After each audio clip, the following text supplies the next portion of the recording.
At first glance, this painting may look like an everyday, mundane scene from a Roman tavern.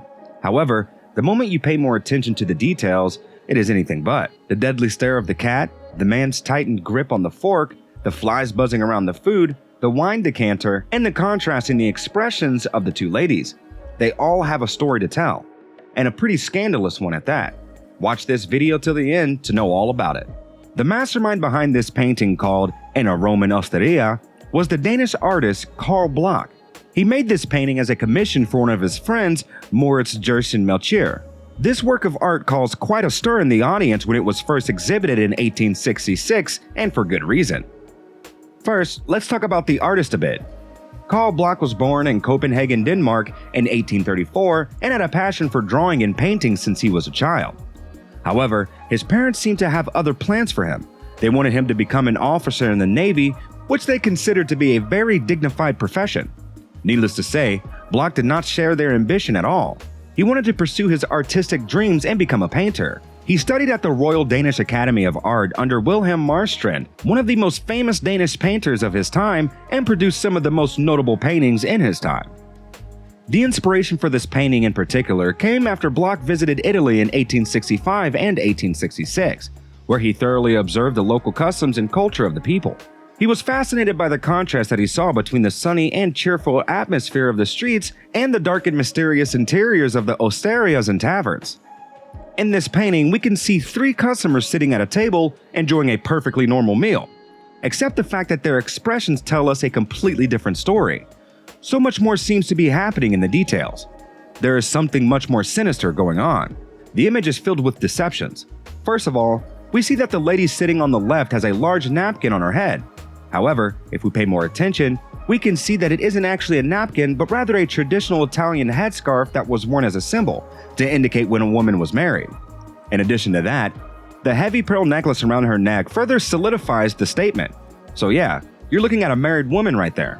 One with a little grin on her face, apparently amused at the sight of whoever is standing at the other side, yet unable to hide her disdain. On the other hand, the woman sitting next to the wall appears to be much younger. The absence of a headscarf indicates that she's certainly not married. Her hair is loosely tied and she looks at us with an extremely flirtatious and amused smile. Considering that she's still not married, it could be an attempt by her to try and seduce the person she was looking at. But looking at the expression of the man, that doesn't seem like an entirely great idea. With his angry, skeptical, and somewhat surprised look, the man seems like he's ready to throw hands, or a fork, or perhaps a knife that seems to be peeking out of his left pocket.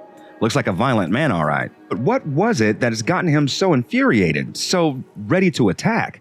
Well, there could be several reasons, consequently leading to several interpretations of the painting as well. The 3 people sitting on the table are certainly not strangers. Perhaps they are siblings, and the unmarried sister, the younger one, is being all flirtatious. That triggers the man's protective big brother instinct, ready to fight whoever may potentially harm his little sister. However, it could also mean something entirely different. The interpretation of the painting can vary depending on the viewer's perspective and personal experiences. Somebody else might come to a much darker conclusion. For instance, the 2 of the people in the painting could be married and the younger girl could be one of their acquaintances. However, if you look closely at the painting, you'll notice that even the married woman seems to be crossing the line. She's holding a wine decanter that is shaped like a phallus. Could it be a coincidence? Probably not. The decanter is close to the woman's mouth, and that could be interpreted as a sexual innuendo. Well, that would explain the rage in the man's eyes. After all, who would want their wife giving dirty looks to another person? In addition to that, the presence of the cat in the painting sitting next to the older woman with a deadly stare could also be a symbol for deceit and cunning, pointing to the fact that someone is going to betray the other. Well, whatever the case, things are certainly going to get violent, that is for sure.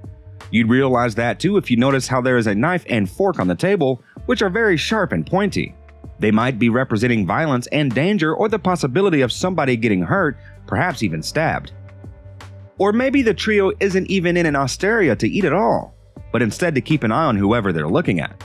That would explain the unfinished food and the trio's unbothered attitude towards the swarm of flies that have surrounded them. Talk about good hygiene. Perhaps the cat represents curiosity that the trio express in different forms. But as the famous saying goes, isn't that what killed it? The painting creates a sense of trauma and tension through various techniques. The lighting is contrasted and dramatic, which highlights the expressions and gestures of the characters. The details of each of the characters are extremely realistic and vivid. A viewer could get a great deal of information about each of their personalities by looking at just this one still moment. This painting is a brilliant example of how Block used realism and symbolism to create a captivating story with just one scene. We already mentioned at the start of the video that this painting was actually commissioned by a friend of Block.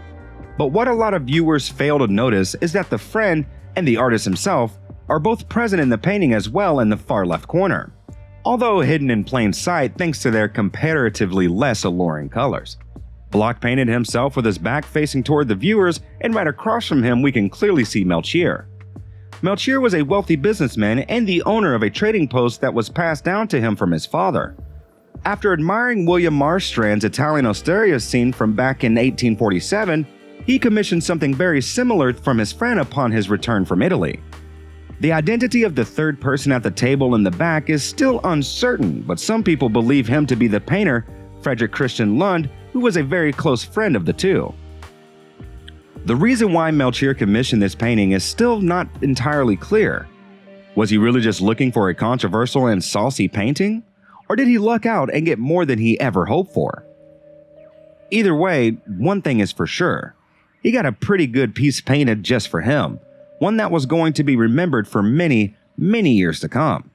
The painting is undoubtedly influenced by Rembrandt's style, and presents a dramatic and ambiguous representation that suggests a possible affair or betrayal. Block skillfully employs techniques such as symbolism and composition to evoke a sense of drama and tension. Through the interplay of light and shadow, the use of color and contrast, and careful consideration of perspective, the artist creates a visually striking image that captivates the viewers, promoting numerous questions in their minds.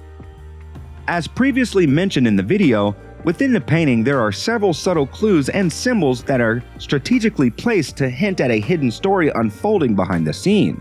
The hand gestures, the attire of the character, the presence of a wine decanter, a knife and fork, and even the inclusion of a cat all contribute to the intricate narrative. Each element invites speculation about the identities and motives of the characters, and perhaps as well as their potential reactions to our presence as viewers. That was all for today's video. Let us know in the comment section what you thought of the video and which interpretation of the painting you agree with. Click on any of the two videos on the screen right now for more content.